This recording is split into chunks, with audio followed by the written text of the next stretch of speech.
इस एपिसोड में आप देख रहे हैं संध्या सूरज से कहती है, मुझे नहीं पता कि किसी से अपनी बात का सच कैसे कहा जाता है। मैंने कभी झूठ नहीं कहा। मुझे ये नहीं आता। मेरा विश्वास कीजिए, प्रीति ने जो कुछ भी कहा वो उसके मन की बात है। गुस्से में जो मुंह में आया बोलती चली गई, मगर मेरे अंदर ऐसी कोई बात कभी दूर दूर तक नहीं आई है। ये मानती हूँ कि जिस दिन मुझे आपके बारे में मालूम चला था उस दिन मुझे बहुत बुरा लगा था। बुरा इस बात का लगा था कि मेरे भाई ने मुझे धोखा दिया, इस बात का नहीं कि आप में कोई कमी है। मैं एक ऐसे विश्वास दिलाऊं आपको। तभी सूरज बोला, संध्या जी, ये गुस्से में था या फिर ऐसे आपकी सहेली ने जो कहा वो गलत नहीं था। संध्या जी, हर इंसान के कुछ सपने होते हैं और इतना तो मैं भी समझ सकता हूँ कि आपके या आपके माता पिता के भी कुछ सपने थे। उनमें पहले जैसे इंसान की कोई जगह नहीं। सूरज जाने लगता है और मेज़ को साफ करने लगता है। फिर संध्या भी जाती है, जूठे बर्तन को उठाती है। सूरज संध्या की तरफ देखता है। संध्या बर्तन को नीचे रख देती है। तभी सूरज कहता है, संध्या जी देखिए, आप बात को समझने की कोशिश कीजिए। तभी संध्या बोली, सूरज जी, सपने तो आपने और भाभो ने भी देखे होंगे और इन सपनों में मेरे जैसे कमी कोई नहीं देखे होंगे।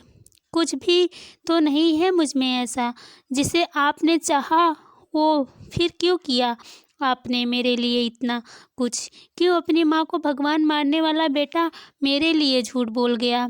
सूरज जी, यही परीक्षा मेरे जीवन की सबसे बड़ी बनती जा रही है। आज मेरा पहला भी पर्दा सोचा था कि कोई सवाल अधूरा नहीं छोड़ूंगी, सारे सवालों के जवाब अच्छी तरह दूंगी, कुछ नहीं छूटेगा, कोई गलती नहीं करूंगी। पर सब गलत हो गया, सारी कोशिश बेकार हो गई। फिर संध्या जाने लगती है। तभी सूरज बोला, रुकिए जरा। संध्या रुक जाती है और सूरज संध्या के पास आता है और बाहर चूड़ियों की दुकान को देखता है। फिर संध्या का हाथ पकड़कर कहता है, आइए आइए हमारे साथ। संध्या को पकड़कर ले जाता है और दुकानदार से कहता है, अरे राम राम भाई साहब। अरे भाई साहब, कहाँ थे इतने दिन? हम तो आपके आने का इंतज़ार कर रहे थे कि कब भाई साहब आएँ और हम नई नई चूड़ियाँ खरीदें। हमको बढ़िया सी इस साल की इस नई सीजन की एक बढ़िया चूड़ियाँ दिखा दीजिए। दुकानदार सूरज को चूड़ियाँ दिखाता है। सूरज चूड़ी को हाथ में लेकर देखता है और पूछता है कि ये कैसे लगाएंगे? दुकानदार बोला, 2 दर्जन 50 का है भाई। सूरज बोला, 50 का है भाई? सूरज संध्या से पूछा कि कुछ महंगा नहीं लग रहा है ये? तभी संध्या बोली, सही लगाइए ना भैया। तभी दुकानदार बोला, भाभी जी आपके लिए 45 कर दूंगा। संध्या सूरज से धीरे से बोली, 45। तभी सूरज भी संध्या से धीरे से बोला, नहीं अभी कुछ ज़्यादा है। तभी फिर संध्या बोली, ठीक से लगाइए ना भैया, 45 ज़्यादा है। तभी दुकानदार बोला, भाभी जी एक काम करो, 3 रुपये कम कर दिया, 42 रुपये कर दिया। अब इतना कम में तो मैं अपनी साली को भी ना दूँ।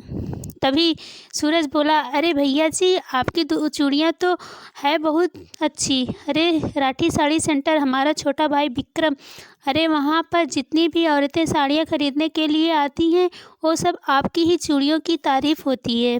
वो क्या है ना भाई साहब, आपके सप्ताह में ये सिर्फ एक बार आते हैं इस गली में, और हमारे मिठाइयों की दुकान के बगल में जो चूड़ियों की दुकान है। और रही बात आपकी, आपका स्वभाव इतना अच्छा है कि हम तो आप ही का इंतज़ार कर रहे थे। तभी दुकानदार बोला, भाई जी इतना बोल रहे हो ना तो एक काम करो, 35 रुपये दे दो। ये मेरी खरीद ही इतनी है, इससे कम ना बेचूं अब।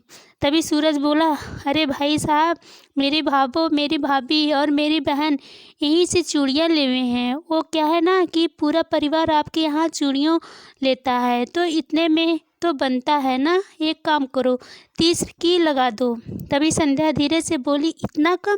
फिर दुकानदार बोला, इतने मीठे मिस्त्री बन के बोलेगे तो 30 ही कौन लेगा, चलो दे दो पैसे। सूरज पैसे देता है। दुकानदार कहता है, पर एक बात बता दूँ, चूड़ियाँ तभी खनकेगी जब भाभी साहब के हाथ में आप भी अपने हाथ से पहनाओगे।